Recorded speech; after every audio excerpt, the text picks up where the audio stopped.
Fellow Biafrans, lovers of freedom, as you can see, Nnamdi Kanu, Igboho, they are in our mountain receiving the commandment of our freedom. Hear you him. The creep is of the 31st of May, the day Biafra was declared. Please keep him in your prayer. I love you. That is why I commend what Obiano did yesterday at the cenotaph that he built to commemorate our fallen heroes. Very, very commendable, I must say. I must also commend Governor Ugwuanyi for what he did in terms of releasing all those. I don't care if they are IPOB, if they are Zionists, they are all Biafrans. I must commend him for their release. And I'm even surprised I'm saying that oh my goodness, I'm even commending, okay, see, I can't even believe I'm saying this, for coming out on Channels TV last night to speak the truth to power. To speak truth to power yesterday. I also commend Okezi Bazo for what he said. And to an extent, I also rather very grudgingly commend Umahi as well for lifting the threat to shut down or to take away the businesses of people that will comply with this very order today. Maybe they are beginning to repent, who knows, I'm not too sure. I don't want to speak too soon. But if they have repented, it is a very good thing indeed. If they have repented, it's a very good thing indeed. I understand Hope Uzodinma is still in hiding. He cannot come out. Nobody can see him, as I have said. He cannot go to any church. He cannot commission any project in any village. If you invite Hope Uzodinma into your village, then you are in one almighty trouble, I can assure you. We are not threatening anybody. I saw the Fulani Janjaweed newspapers like Premium Times writing their junk as usual and Daily Trust. You know how they are. They think because they have the commanding heights of the media, because they have all the money in the world, they can bribe Google, they can buy off anybody, they can bribe CNN. They think because of that, their own version of the truth is what the world is going to accept. But we are teaching them a lesson that we are an army of journalists. IPOB all over the world, we are an army of journalists. And these vagabonds can never, ever defeat us. This very day we remember the courage, the bravery of the class of 67 to 70. It is because of them that we are sitting at home this very day all over Biafra land. I call them the bravest of the brave, because they did something that no other army in the world has been able to do. Not even Leonidas' 300 Spartan soldiers that meant Xerxes, an army of over 1 million men, and held them for weeks to allow the other Greek city-states to rally round and come in defense of their land. I said, not even the immortalized 300 of Sparta were able to do what we did between 60s, or what our fathers did between 67 and 1970. I want to put it into context so you understand. Biafra War was the Third World War, unofficial Third World War. It was the only time that a capitalist power in United Kingdom, Britain, and a communist power in USSR came together in order to kill and stifle the hopes and aspirations of a very tiny country called Biafra in West Africa. For the very first time in the history of man till this very day. Because capitalism and communism is like oil and water. They never converged. Ask yourself this question, even at the height of the Cold War, when the arms race was in full gear, nuclear weapons being developed, hydrogen bombs being built, mutually assured destruction guaranteed by the array of arsenals in the possession of these superpowers. Then Britain and Russia, they put all their differences aside. Britain announced that there will be an arms embargo on both sides, on the part of Gowon and on the part of our eternal leader, Ojukwu, in Biafra. Now the same Britain, the same British government went behind everybody's back, went to Russia No longer Cold War. They're no longer fighting. No ideological differences between communism and capitalism. They now came together. Britain convinced Russia. The same thing they did to Trump when Trump was in power. Britain convinced Russia to join them. Britain did not ship arms direct. Of course, they later did. Britain never shipped arms direct to go on. Instead, they told Russia, we will give you part of the oil, but please ship arms to go on. Russia supplied all the MiG fighters, all the heavy weapons to Nigeria. Nigeria did not make anything.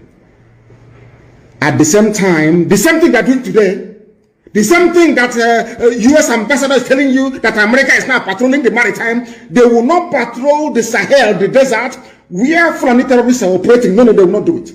They are in the sea, in Biafra land, in the Atlantic Ocean. The same thing they did then, they are trying to do now, to enforce air, land, and sea blockade. Biafra was blockaded. Unfortunately, some Yoruba people went with them. You know me, I speak the truth. I don't care. I tell you the truth always. Some Yoruba people were convinced into going with Fulani to kill as many Biafrans as possible. Or should I say, to kill as many Igbo people as possible. Understand this. Britain did not stop there.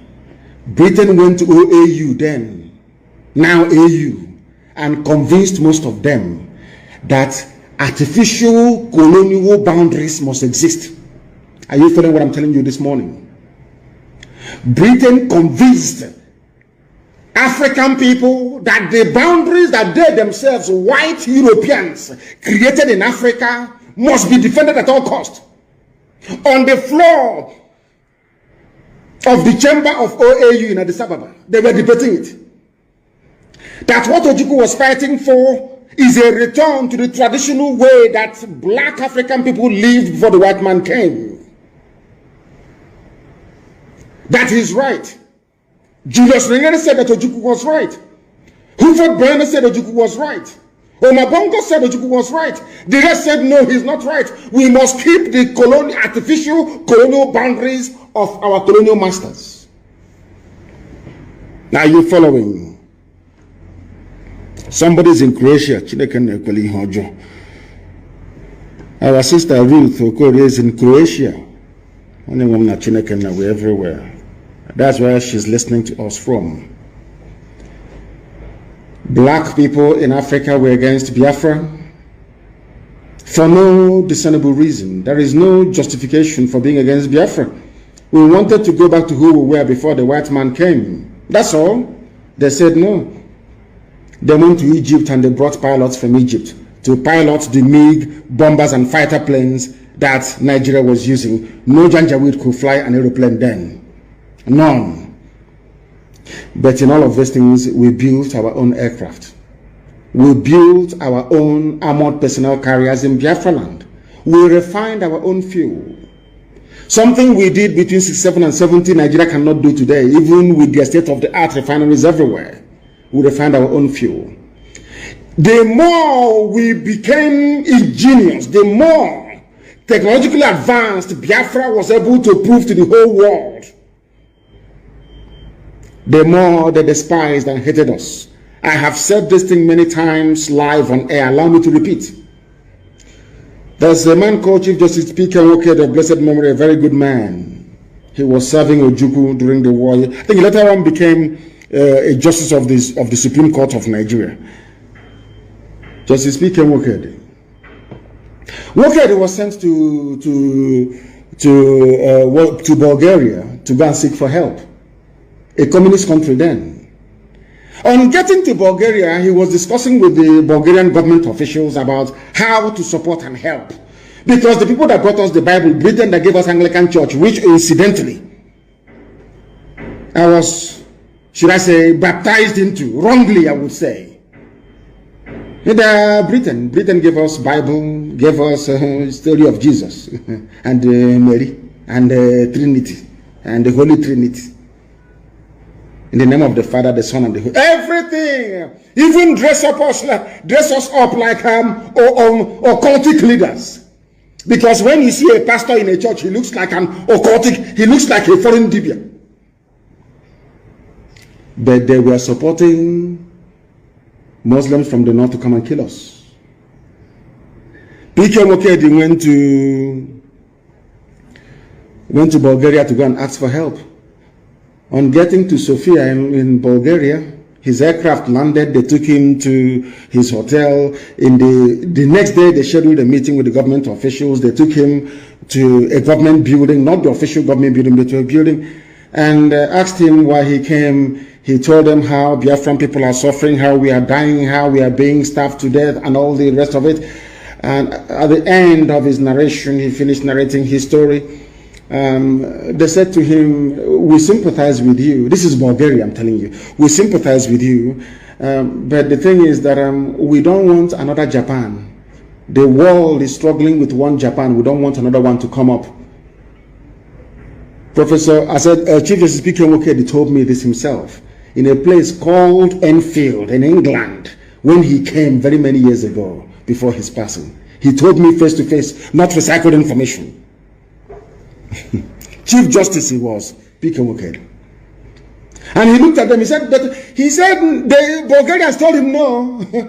The world is having to cope with the technological advances of Japan. We don't want a black country to come out and be like Japan. No, we don't want it. P.K. Mokedi left after 4 days.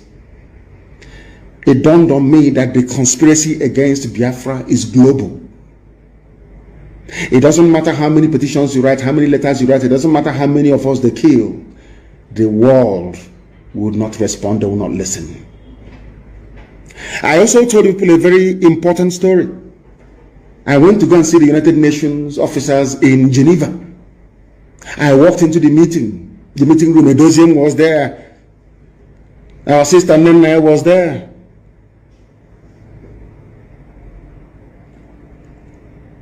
Kanunta, my brother, was there. And a few other people. And I believe Uzwaka was there as well. We went into this meeting, asked all these people, we went into this meeting with the United Nations in Geneva. The room, they lined up, the various departments, they were all there. They asked me to present my case. I presented a very compelling case for Biafra. One of them said to me, he said to all of us, not to me. He didn't say it in secret. He said to me, where is it at any time in New York? This was UN offices in Geneva that we went to. He said to me, where is it any time Biafra is mentioned in any meeting at UN headquarters in New York, everybody will get up and leave the room. I asked him, what did you say? In front of ask anybody who was with me in Geneva what I'm saying. We were at the UN office.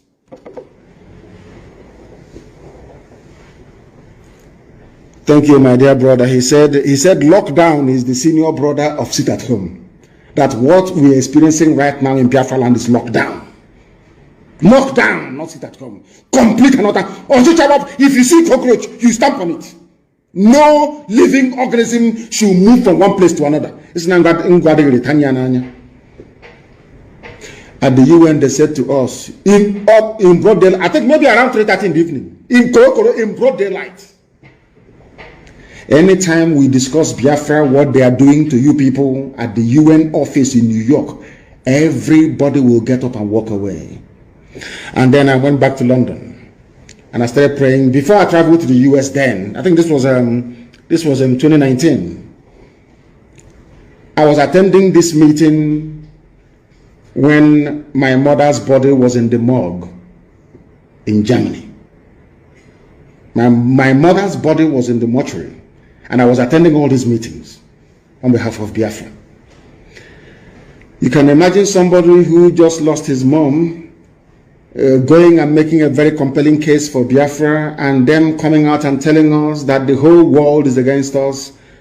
And my mind went back to what Israelites must have gone through, or the Jews of Europe must have been through, or Jews in fact in their entire history, the same thing. Hatred for no reason. People hate Israel for no reason, for no discernible reason. The same way they hate Biafra, for no reason. I was asking white people, what did we do to you? They said, because you are the light of black people all over the world. If we allow Biafra to stand, the world will come to an end. Because everything white people know, you people, you know it as well, and you can do it.